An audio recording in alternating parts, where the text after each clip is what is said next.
I've had these animals, yeah, there's more than one, for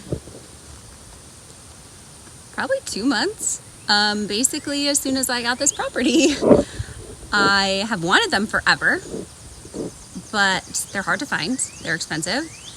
And while I suppose in some sense, under any circumstances, pretty much you're rescuing them, at least from being a meat source, I still wanted to find I just wanted to find some that really needed a home. So, forever, I have wanted these. When I moved here, my neighbors had a bunch, which is very rare, especially in this area, in this state. One day, not at all looking for them, I found a post. The previous owner of these animals had passed away, which I find happens, sadly, kind of frequently. I feel like that's sort of the same story for a lot of my animals, actually. So it was an elderly woman, passed away, and her children were not farm or animal people, and I think had them for a little while. The woman was ill and yeah, old, and so kind of had struggled to keep up with their care, and then upon her passing, it deteriorated even more, basically. They were not in good shape, we'll put it that way. Still had to pay a huge rehoming fee for them.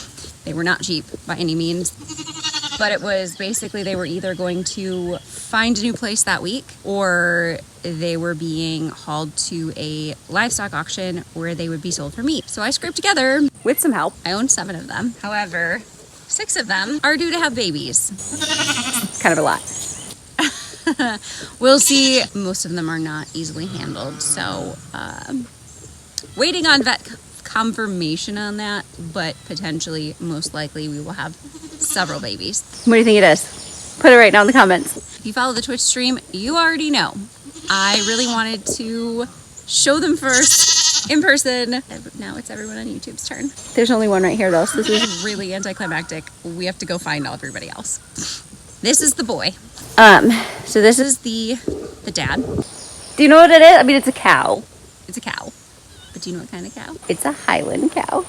Scottish Highlands. They are, so this is the bull, and still a little skinny, but I've been pouring all the food I can into these dudes. He's not friendly, just meaning he won't let me pet him. You'll see a lot of footage. I have so many clips to go through where I'm trying. I am just extending my fingers as far as I can, hoping he'll let me pet him. There've been a couple of times, but we don't push it because he is a bull and he's big, and that's dangerous. So he's respectful. He doesn't come in my space. I'm safe.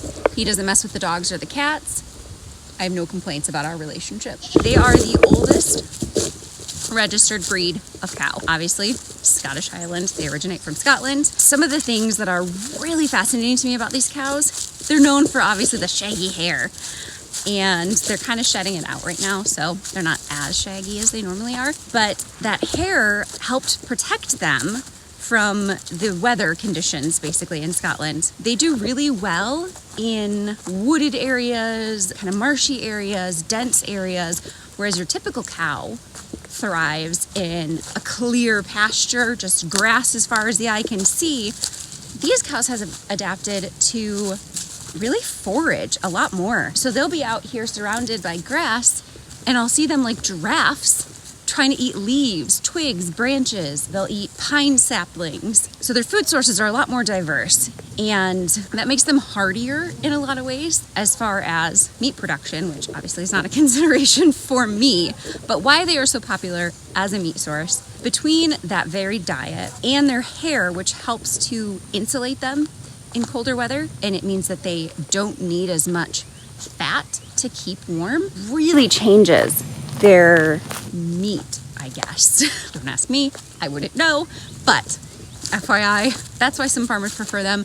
I know the royal family has a herd of Scottish Highland. That is their go-to beef. They love it, the quality of it. For me, who wanted some pets, they do great on the kind of land that I have. There is a lot of pasture and the grass grows really well, but it has a lot of young trees, sapling trees, particularly pine trees. This is perfect for these guys. It has a pond, It has a creek, it has a river, just a bigger creek. It's just ideal. It has lots of shade, lots of coverage, lots of big trees, so much more space than they will ever need. So in addition to that, them just being really well suited for what I have available, and honestly, they'll do a good job clearing it off for me.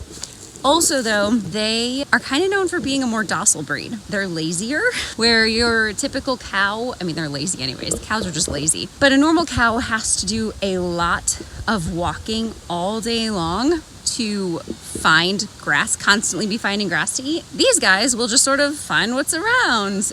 And then with the long hair, it does make them a little hotter, so they tend to lay around more. So they're kind of known for being a gentle, lazy, docile breed. Now, having said that, you'll watch all of the footage that's about to follow of my journey with them so far, and most of it, again, is me unsuccessfully trying to tame these animals. Only one of them is actually tame. That's definitely because she came to me that way. The bull that you just saw is called Snow White. Snow White stuck for him for, I don't know. He's Snow White the bull. This is Ducky. Ducky is our little red girl. She's one of the younger cows. She has a little nose roll that I think is absolutely adorable. That's Ducky. The girls are actually much smaller than the bull. You can't really tell, but they're smaller, significantly smaller than the bull. So they are still kind of considered a mini-ish cow. They do have mini Highlands, true mini Highlands that have just been bred down smaller, or people are now crossing them with smaller breeds to make kind of more of a pet since they do have the gentle nature, but they sure make my mini cows look teeny tiny. This is Littlefoot. She's another one of the younger girls. Littlefoot, Ducky.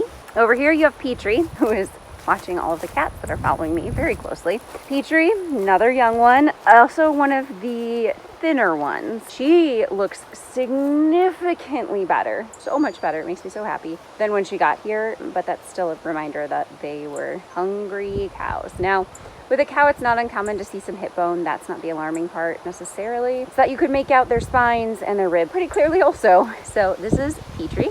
Petrie! She's the whiter one, and she's the third in this group of younger girls. She makes up the trio. And I think she's going to be the next one I'm able to, never mind. I was going to say be friends with, but she said no and left. Up here we get into kind of the older girls, the more established. We'll start with Barbara, since she's looking at us. Barbara is second in line in the pecking order behind the bull. Shockingly, Petrie has actually stepped up in third place. Now that she's got a full belly, she's really feeling herself. So we have Barbara, who is definitely bred. She's a big girl, kind of an orangey color. She's not too far off from what I'm hoping they'll all look like. This is Sarah. Are you noticing a trend? I went with the Land Before Time. I don't know why. Ducky is the first one that happened. Look how, God, it's so pretty. I hope they're happy here. I really hope that this is 100 times better. I saw pictures of where they were before. There's a dirt lot, basically like the size of an arena. No trees. No, oh God, it was awful. I think they're happy, and that makes me so happy. Look at this though. How couldn't you be happy if you were a cow? They have the pond. They have land stretching back behind this tree. This land goes back to that tree line back there and then wraps around the pond on that side and wraps around the pond on this side, and they can come all the way up to the back gate. So I think they have it pretty good already, and it's only going to get so much better. Sarah's probably the sweetest from what she's the quiet and more shy one. Like at feeding time, she hangs in the back. All the other ones will push their way to the front a lot more. Yeah, I bet she's the one that all the other cows like the most. I'll put it that way. Then we have my love, Marigold, who is also the skinniest. I'm suspecting she is the oldest. She's also the one that very obviously has been handled before. Hi, sweet girl. I'm Marigold.